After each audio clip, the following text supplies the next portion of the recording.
Hey, how's it going? Checking in for today. I'm coming to you today from my shed just because I was down the end of the garden getting something out to do a bit of gardening, and I thought, well, this might actually be my only opportunity today to do a little video check-in as we're off to Bristol this afternoon for a friend's 40th. So, anyway, it's a day of thinking rather than doing because I'll A, it's Sunday, and B, I'm going to be in the car for a large chunk of it. But also I said that I was going to check in with my report slash review of how the second half of yesterday's Toastmasters conference went. I mean, actually, it's still going today, but I was only there for the one day. So the second half of the bit that I saw, and that included two workshops, one on how to use more of the tools that stand-up comedians use, and the second workshop was called The Structure of Magic, which is an NLP, kind of I clocked it as an NLP thing. And I know the guy, Brett, who was taking it is an NLP master practitioner and hypnotist, and he's very good. And there was a good bit there crossed over from a presentation I saw him give last year, but also some new stuff just about structuring, sort of the science of engagement, some useful bits, some useful takeaways. And somebody asked me about how I felt that the first workshop was, and I said, actually, I didn't think it was that amazing. I wasn't blown away by it, but there was enough in it for me to take away and think, all right, I can do something with that.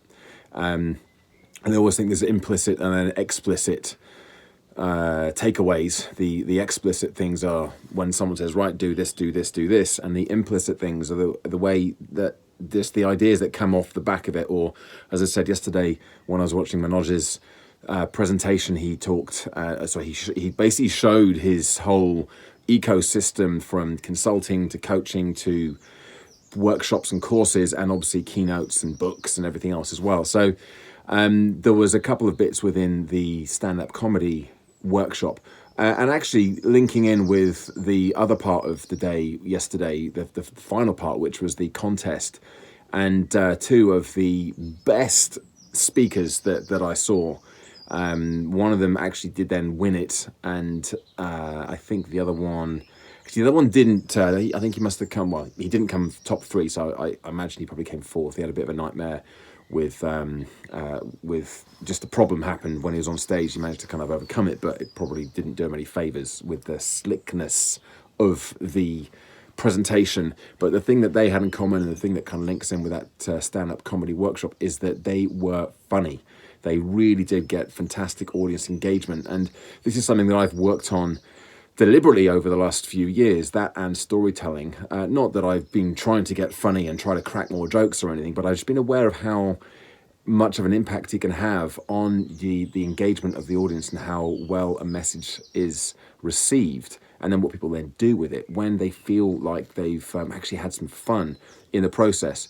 So the workshop itself was fairly straightforward. I had some good bits. It wasn't as well organized as I had imagined it would, given that this guy is meant to be a world-class coach and workshop presenter on that exact subject.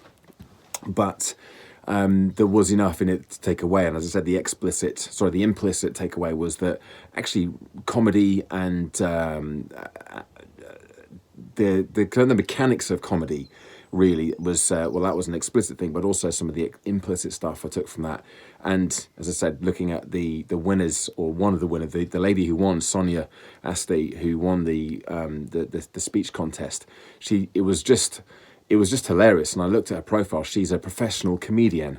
So, it does kind of make me think that this is something that I could probably work on and develop as a skill. I'm constantly working on skills. Over the last 4 years, I've really been working on storytelling. My presentations used to be very much sort of factual based. That's kind of how my brain naturally works.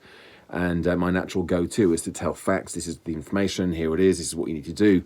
But actually, since I've started doing more of the storytelling, and whether it's short anecdotes or longer stories that kind of weave through the presentation, I feel like I'm having more impact, and certainly the feedback I've had has been much more positive and encouraging. So I know that what I've been doing with storytelling has worked, and I haven't had to force that. I've had to work at it, but it doesn't feel forced. It feels very natural now. And I know that I'm already conscious of I am already conscious of my attempts at bringing in more humour. Some of it works, some of it doesn't, but I'm confident enough to just keep on trying things and seeing what lands and what doesn't land so well, and not getting flustered when something doesn't, because I'm not there as a stand-up comedian. I'm there as a presenter, well-being a performance.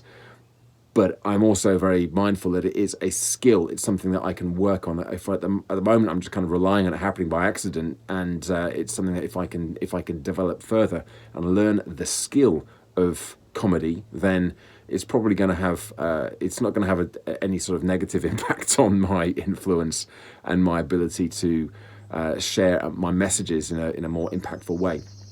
So that was, the day itself was well worth going to. I mean, it was a good old schlep down, a couple of hours in the car there. I'm back again. We're out all day tomorrow. I'm up at 3:45 tomorrow morning to get up to the Lake District to run 25 miles around the peaks.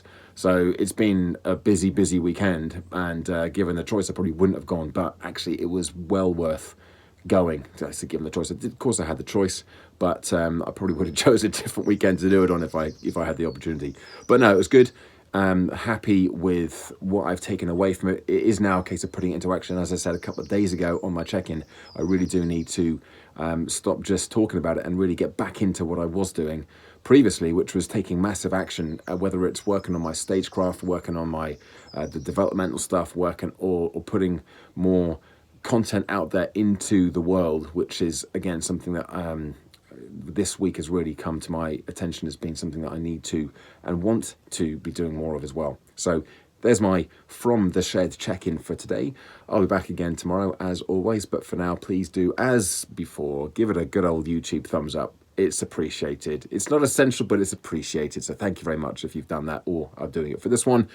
Subscribe to the channel. Leave a comment if you have something you would like to add or suggest or say.